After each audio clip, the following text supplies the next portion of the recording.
Hello and welcome to the third video in this wedding planning series, and I'm really delighted here to have Bernadette Chapman from Dream Occasions with us. Hi Bernadette. Hi, thanks for inviting me. Absolute pleasure. And I just wanted to kick off by asking you about what's the best way to actually choose a wedding planner to suit your needs the best? Okay, well, choosing a wedding planner is such a personal thing. You really need to make sure that you choose one that you bond with. So make sure that you do your research. So have a Yes. little look, go onto the internet, find out what wedding planners are in your area. There are also directories out there. So there's the UK Lights of Wedding Planners, for example. Okay. So you can see what wedding planners are in your area. So use a range of options. Go onto their websites. Yes. Do you like their gallery? Do they look professional? What is the biog of them like? Do they sound like the sort of person you would want to work with? So Okay. that's the first thing you need to do. Then shortlist it, hopefully down. So check availability, either by email or have a telephone conversation with them. Again, what is your gut feeling? Are you feeling that connection with them? Then arrange to have a consultation. So meet two or three of them. A good wedding planner is going to want to know about you. Yes. So you and your fiance, how did you meet? Where did you meet? Who proposed? What are your hobbies? They really want to kind of get into your personality, as well as asking questions, of course, about what you want for your wedding. So they're kind of the two things you want to make sure that is happening. And don't forget that a consultation is a two-way process. So they are interviewing you to find out about you and your wedding so that they can do a proposal and quotation for you. But you're interviewing them as well. So don't be afraid to ask them questions, whether they've worked at the venue before, what challenges have happened in the past. So don't be scared to do that. And finally, when you receive the proposals from the wedding planners, is it what you discussed with them? So, have they written something that's a fairy tale, or Yes. is that exactly what you want? Yes. And how are they quoting? So, think about the fee as well. So that would be the best things that I would suggest, and see if you can get some testimonials from them from past clients as well. Yes, no, that makes total sense. I think the thing about you're essentially talking about the rapport between yourself as a wedding planner and the couple, aren't you? Yeah. And Yeah. I think despite all of the practicalities and things that are obviously really, really important, that actual key trust and rapport and just actually getting on with that person is vitally important, isn't it? It is not, and I can't stress that enough. Actually, quite often it's not necessarily due to how many years' experience a wedding planner has. That isn't why he or she will get hired. It is the rapport, because you do become part of the family. Yes, And absolutely. you're almost like a new best friend. Yes. For the time of the wedding planning, and then when the wedding is over, quite often that's it. It's Yes. they don't call, they don't No. email. But yeah, You just personality dance. is exactly is really And important. no, I think the two-way interview as well, and I think not. I'm sort of thinking of myself when I do client interviews or client consultations as well. I welcome being asked searching questions, and Oh I yeah, think couples should be totally confident about really not grilling, but absolutely finding out what's going on and really really sort of interviewing quite thoroughly. It's really really important. yeah. Yes. Yeah, and also, they need to be excited. Yes. I mean, I get, not every client, so you can normally tell if they're the right client for you, because not every client is going to be the right client for me. And when they are right, when you've got that connection, and because I specialise in marquees, quite often I'm at their home and I'm walking around and seeing where the marquee is going to be, and I'm really excited, and I have to bring myself back down. It's like I'm planning my wedding again. Fantastic. So tell us a bit more about that, because you do specialise in marquee weddings, don't you? Can you tell us a Yeah. little bit more about why you do that and how you do that? Okay, purely by accident. I mean, it's not something that I set out to do. I mean, I've been a wedding planner for, 2002, 2003, so quite a while now. Yes. And I guess it's just location. I'm in North Essex, so I do a lot in North Essex, Suffolk, Norfolk, this countryside. And so people tend to have the land. So it wasn't something that I set out to do. It's just fluke. But I love it. Now, other wedding planners think I'm absolutely bonkers because let's Is it face just it. much, much more work, I suppose, Oh because you're doing God, oh, everything from scratch, aren't you? oh God, yeah, yeah. So I mean, I'm not saying that it's easier going to a wedding venue. Well, it is in a way, You but are, it's really. Is it? yeah, because I am bringing absolutely everything Yes, together. yes, Everyone is a team that I've brought together, and I'm a bit like the conductor. That's yeah, what I say. I'm yes, making sure that they're all doing the right parts, and yes, I'm bringing everyone in together. There's a lot of logistics involved in marquees. yes. You don't have to have a wedding planner, but my clients tend to hire me because they want their marquee to be um, a bit different, shall we Yeah. say. They want something that has that wow The wow factor. factor, yes. Or perhaps they live away from home, and it's in the marquee is going to be in their parents' garden, and so they want someone to take over that organisation, so it's not left to the mum and dad. Yes. And there is so much logistics. I mean, a lot of it's boring. What size generator am I going to have? Yes, Who's yes, going to run the cabling for yeah, me? yeah. The mobile toilets. Where are we going to position them? Power. It's all that really Yes, boring absolutely. stuff, but I, important. yes, I often think marquee weddings are sort of the best and the worst of English weddings in a Mhm. way, because a good marquee wedding is absolutely fantastic. I mean, in terms of atmosphere, just in terms of Yeah. personality, I think.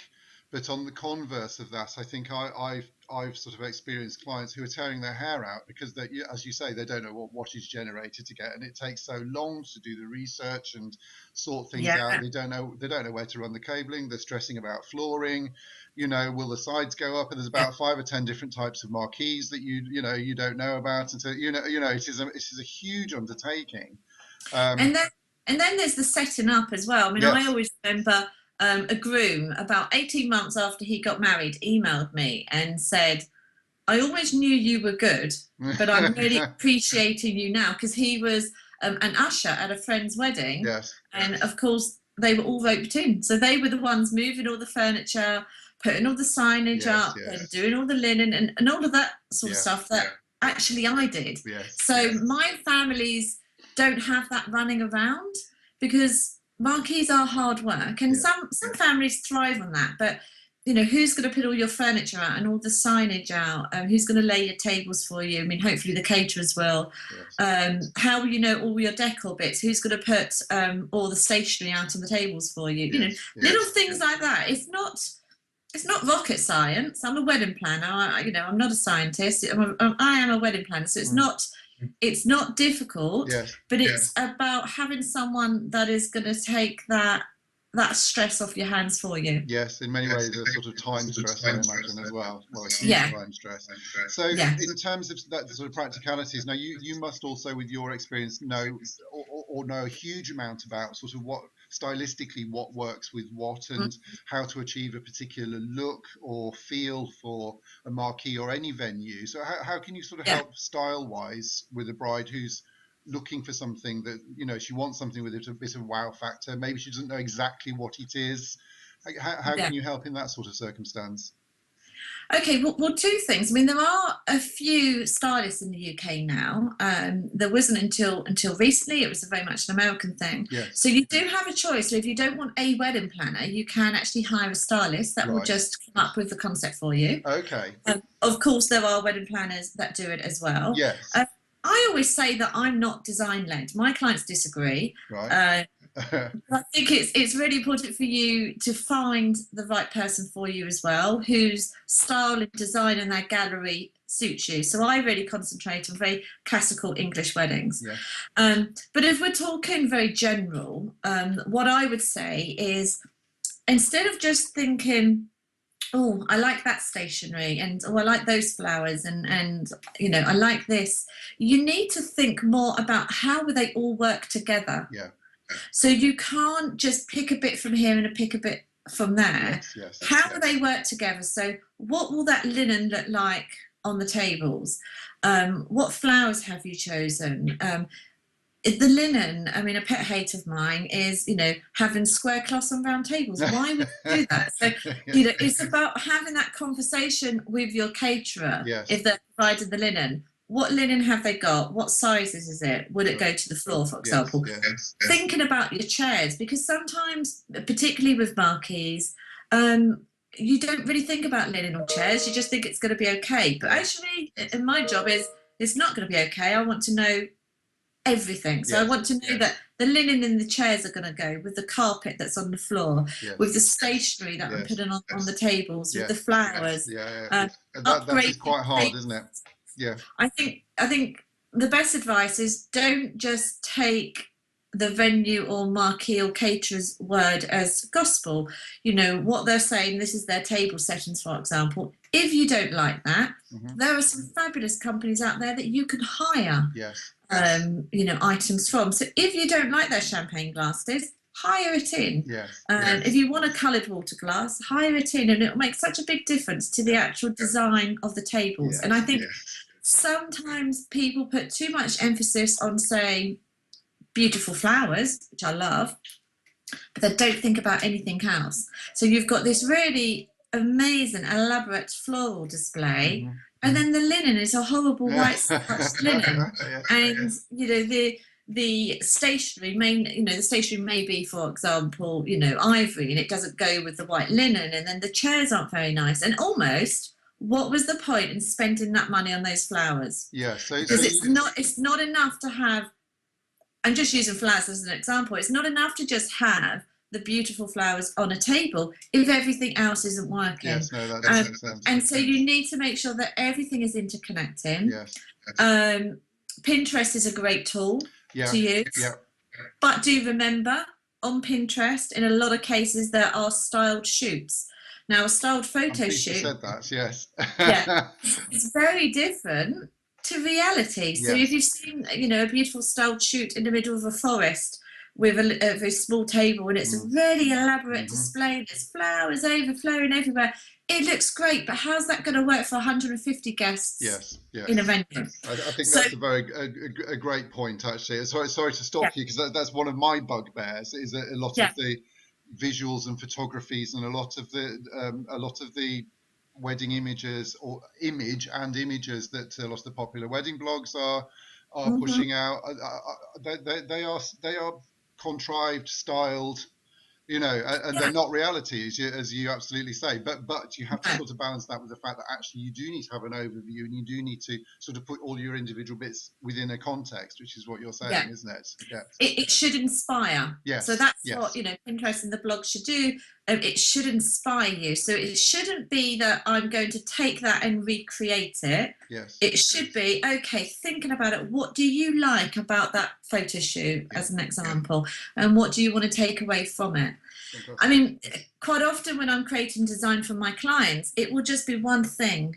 You know, I've had a client in the past who loves fairies, and she just showed me a postcard of, it was like a woodland setting, and it wasn't a fairy, but it was a woman in this woodland setting. It was all very romantic and soft and everything.